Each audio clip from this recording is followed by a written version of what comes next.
there. I'm Susan. And I'm Laura. Hi, welcome to Conversations Beyond Borders. This is our second season, and we're so excited to be having a different format this year. It's going to be a lot more conversational. We want to talk about the things that are maybe stored up in your head, but you rarely speak them out loud. So, welcome.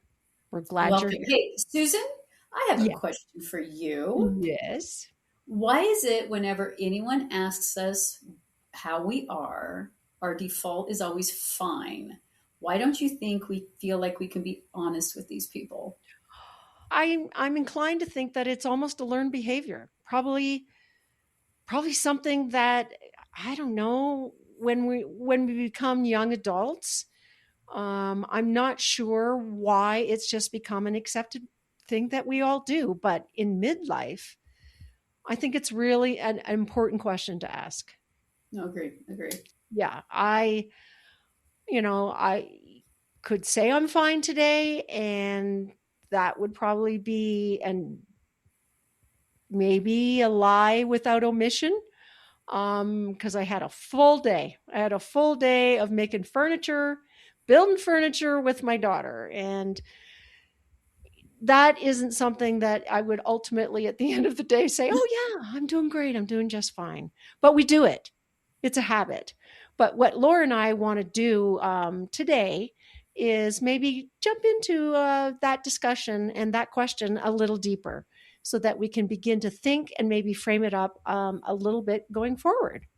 One of the things that came up doing the research was, one of the reasons why people have a tendency to default to I'm fine is because we don't want to feel like a burden. Amen. We don't want to feel like we're giving somebody our stuff. And so it's just easier to say I'm fine than to feel like we're giving someone else responsibility for our feelings. Yeah, that kind of sounds like maybe someone else's comfort level is more important than ours. True. That we, by not burdening someone, it doesn't mean that we didn't need a conversation or that we didn't need the support Right. that Right. you Agree. can find in a conversation. So I think, why do you think we accept this as a common practice? Well, I think going back to when we were talking, just talking about the burden piece. The other thing that just popped into my mind, honestly, is um, some people just can't handle it. There's those around us, that just can't handle us not doing well, or Yeah. handle Yeah. they just don't know what to do with themselves. Right. um but I just think there's been times, at least for me, it's if if I do answer the question honestly, I may fall apart, Right. and I Right. ain't got the time for that. I got too much to do. I'll Right. fall apart when all the rest of the world's problems are solved.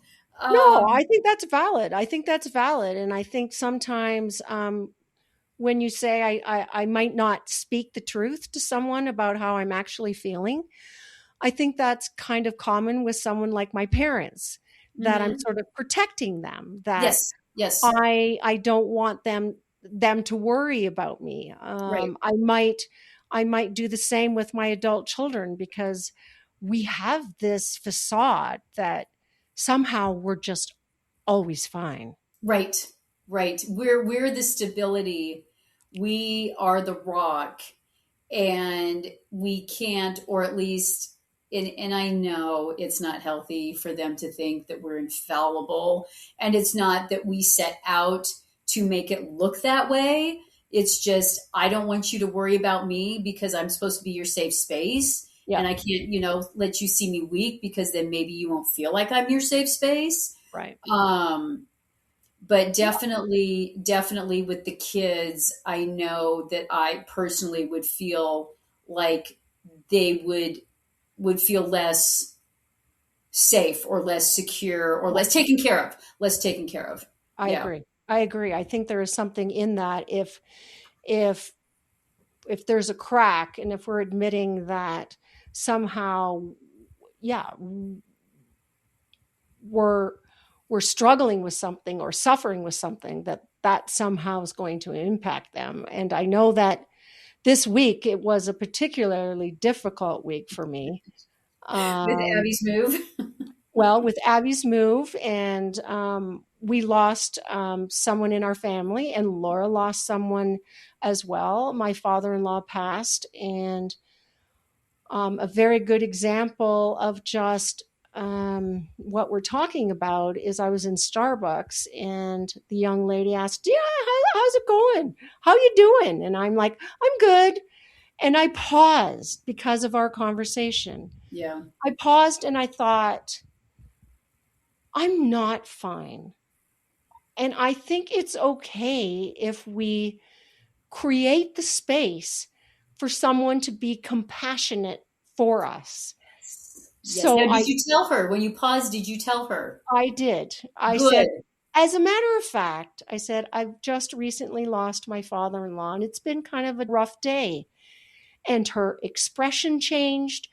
Her immediately her body language changed. And it was wonderful to hear and to feel that sense of compassion from a complete stranger. But she knew what I was talking about, that we do all have rough days.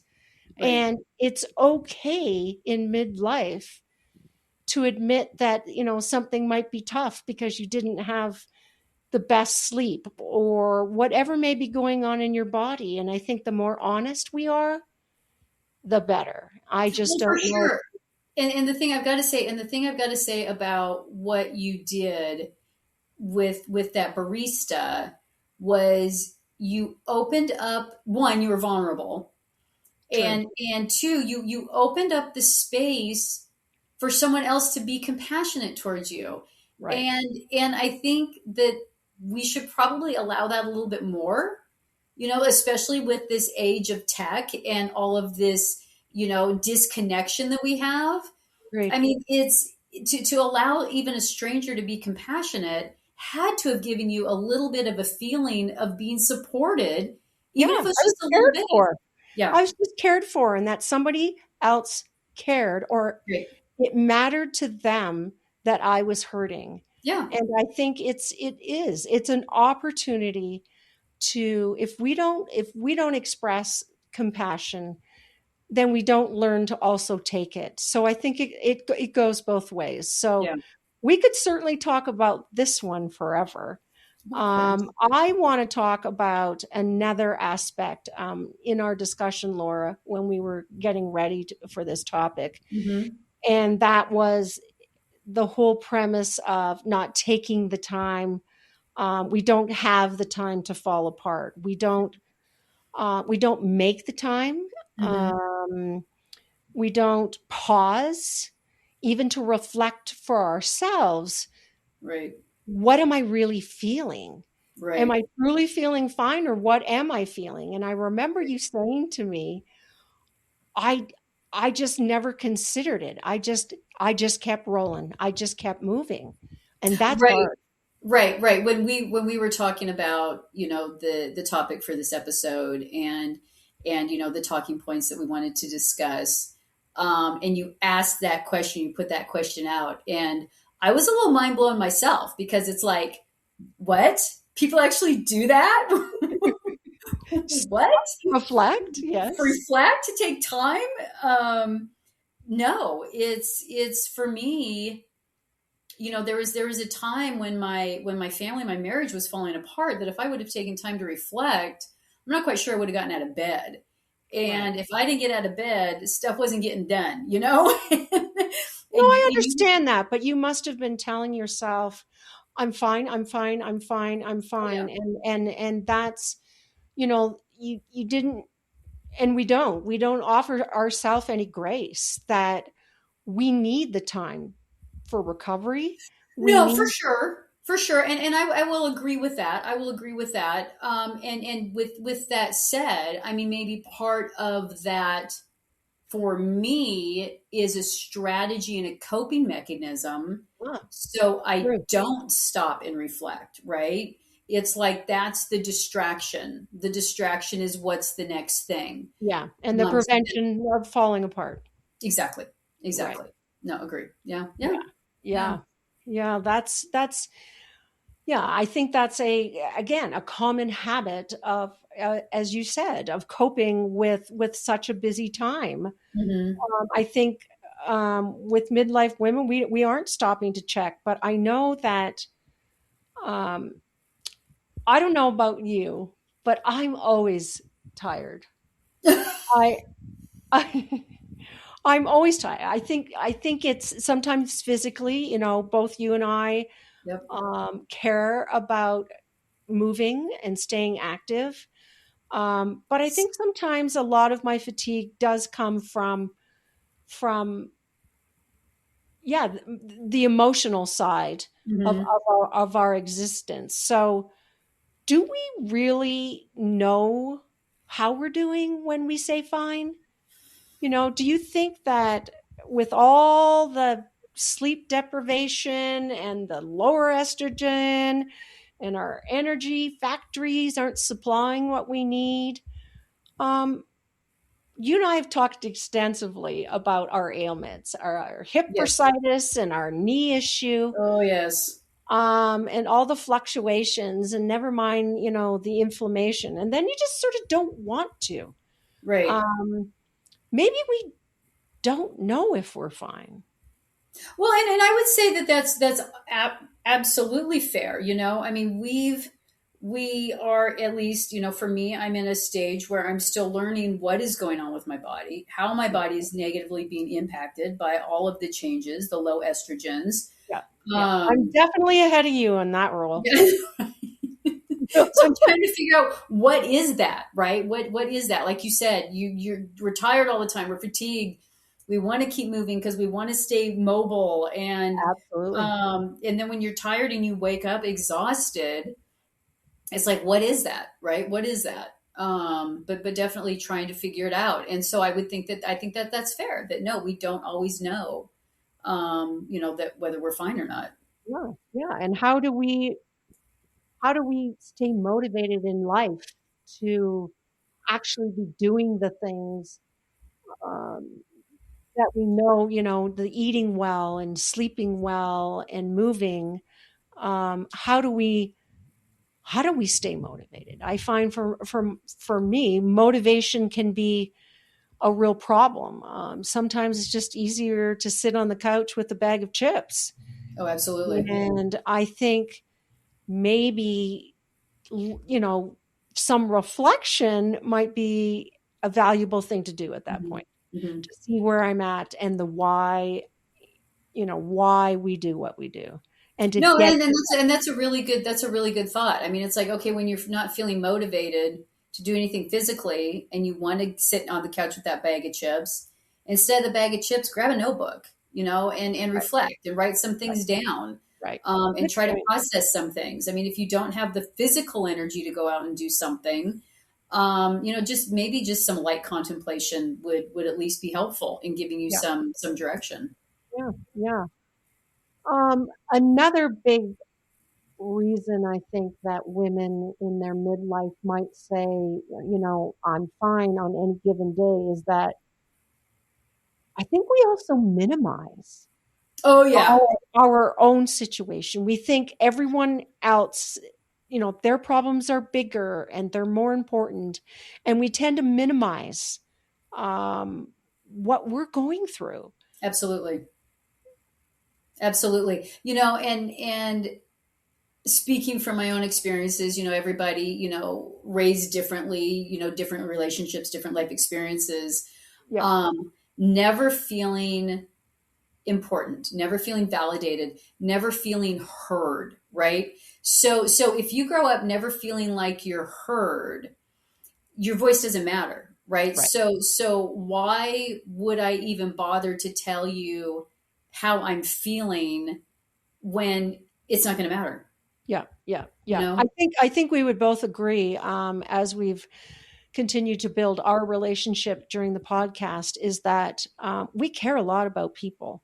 Yes. We care deeply about our family and our Mhm. friends.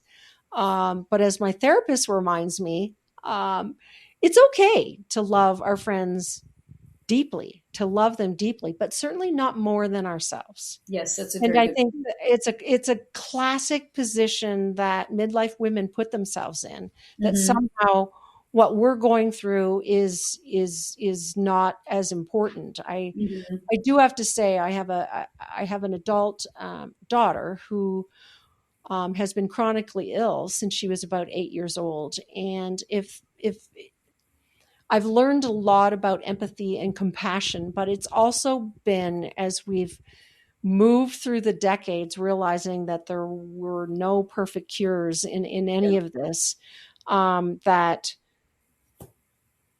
she also needs to be given just what you're talking about, the power of expression and her own voice to be able to Hmm. say, I need to find joy in my life as well.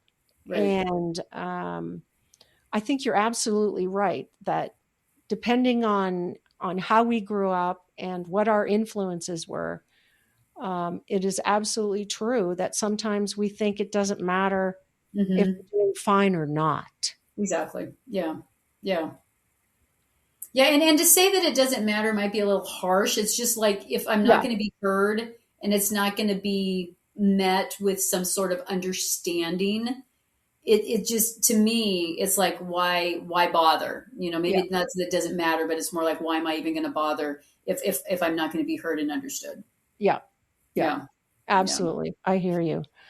Um, I think I think because of what you have just described and what I know about you, um, maybe we're saying we're fine because we are rewarded for being so strong.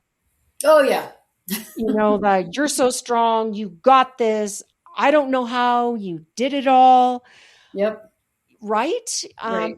It feels good at first. It feels Right. absolutely good at first. Right. Well, and I don't know what it was like in Canada in the 70s, but in the US we were going through a little bit of a feminine revolution, if you will, I love it. and I was one of those latchkey kids. Yeah. Mom went to work outside of the home because she had to, because my parents split up. But it's back then in the 70s, it was stupid commercial. Our listeners from the US will probably remember the Angelique commercial about the woman bringing home the bacon and frying it up in the pan. And good Lord, of course, I'm going to never let you forget you're a man, too. It's like, woohoo, I can do it all. And, perfectly, business power suit, hair's done, and so I think back then, women were starting to really be allowed some independence. I mean, Right. I did look up, and I wanted to write these down, but I looked up some of the stats, and it was like, women couldn't get their own credit card until like the late 70s or early 80s. They That's had to correct. have a husband as the primary Right. and get their own mortgage. I mean, that's been within the last, 50 years, Hmm. or if even that. And so, just giving this little bit of starting to get these allowances, if you will, by the patriarchy. We couldn't show any weakness. Are we going to get a step back? We can't show them that we Yep. can't Yep. handle it. No, It's absolutely like, not. I can remember when we were first married, and even when we had our first child. Somehow, I think my husband thought that I had an encyclopedia that had answers for all. Whether it be running the household, understanding the development of any of the children and what they were going through, and heaven forbid when things fall apart. I think, I think there is this expectation that we oh should yeah, be fine and that we are so strong. And aren't we happy for it? Well, yeah, not always. right, Not always. Sometimes we don't recognize, like you said earlier, what we're carrying. Right, right, right. So do you think it's because we have a uterus, we just know everything? It's like this oracle. It's like this I've got this magic organ that tells me all, and I'm just dialed into how to just magically whip up a meal and Yeah, make yeah, sure the kids make it to practice on time and everybody's yeah, grades are good. I mean, yeah. really? Right, right. But I think we're joking about it, but honestly, I've even teased my husband, like, why do you think I can handle this? That, we moved to Colorado, Yeah. away from everyone and everything. Right. Yeah, you I guys think changed countries. Yeah. we did, and it's been a blessing. But in the earlier stages, when I have a 7 and a 5 and a newborn, life was hard, and my Oh yeah. husband traveled extensively. I I honestly don't know how I always held it together, Yeah. but there was this expectation that I must, Yeah. that that I had to, and that, you know, him coming home and how are things, you don't you, it's just like a blur.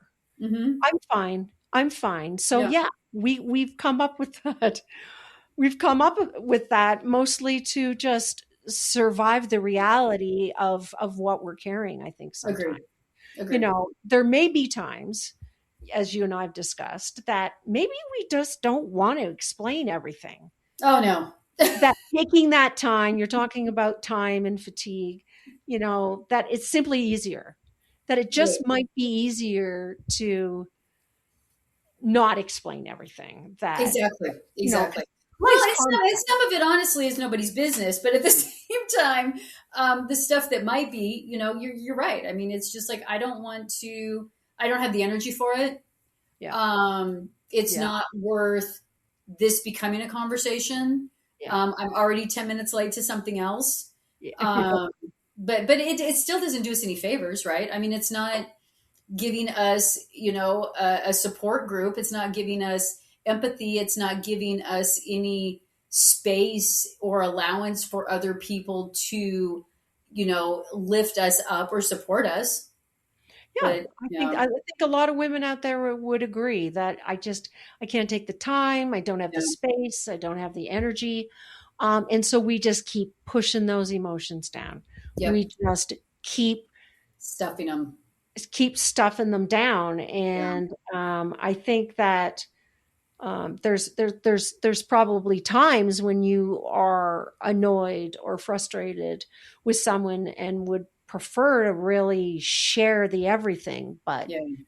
but but we don't. We No, we typically don't. I had a therapist tell me once that women are really great about putting all of their stuff in pretty little bottles up yeah, on shelves and the bookcases behind them until those shelves are so full of those pretty little bottles that yeah, they come tumbling down. yeah. I agree. I think that's a really good metaphor for Yeah. probably what we're storing over the years. Um,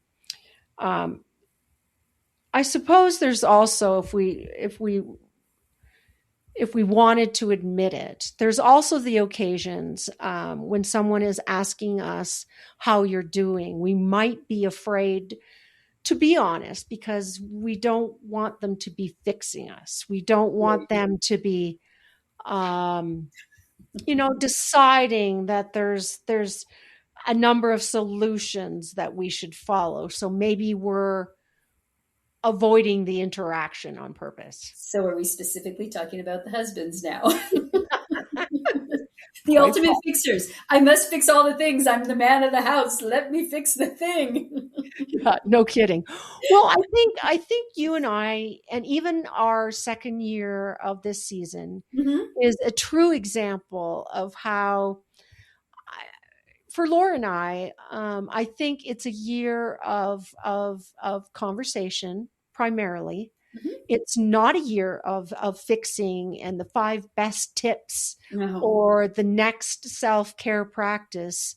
I think we're okay Yeah. just the way we are, and Yeah. that having a conversation about historically what saying I'm fine might have looked like in the past. We're Mm-hmm. hoping that this episode that you just think about what you're doing and perhaps what your excuses are and possibly what you would prefer to be saying and what you would hope would happen because of that. Yeah, absolutely. Right. Yep. um it's Agreed. been it's been so long that it's automatic. It does become a habit, and it does become a coping strategy, Yes. and it does become, it becomes the way, but it doesn't have to be. So No. I just giving yourself permission Yeah. to handle that differently, as I did on that day of Starbucks. I just decided to be honest, and No, it gave I love that you did. Yeah. yeah, because how many I'm fines do they receive? And isn't relationships and interact real stuff about being honest with each other, even if it's hard and Yes. difficult?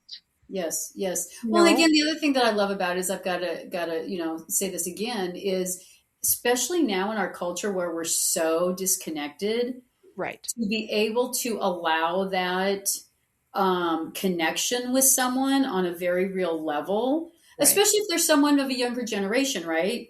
Um, Yep. and I just think that's so important to give that to ourselves and to the other person that that you're interacting with. So I love that you did that for a lot of reasons. Yeah. Yeah. So maybe the question isn't whether we're fine. It's maybe the question is whether we've gotten so used to saying it that we've stopped noticing what we're actually carrying. Yeah, And so maybe following this episode, you can take those moments of reflection that we talked about that are so important for recovery and for really understanding how you're really feeling and what you're going through and what you may need from someone else, hmm, just by saying, it's been a rough day, and we've all had them. yep, We've all agreed. had them. And what an opportunity to step up for somebody else. So I think that's why we wanted to have this conversation this week. I think Absolutely. it's an important one. You're right. It's a relevant and given the lack of interaction and conversations that are going on, I think this is a good place to start. Yeah, So agreed. yeah. So maybe this week, maybe if someone asks you how you're really doing, and they genuinely want to answer, what might you say? Yeah, Right? Think about yeah, it. What might you say? How are you going to let people in with where you're at? yeah. Be brave. Be brave. Be brave. So I think we'll wrap it up this week. Yes, ma'am. And we hope you enjoyed our conversation, because that's what this is. And we're glad you're in it. Yes, yes. And don't forget to find us on Facebook and Instagram. And you can find us on our private Facebook group, Conversations Beyond Borders with You. And don't forget to like and subscribe and do all the wonderful things Yeah. that help other people find us. Yeah. That really helps us. So until next time, Okay, bye. bye.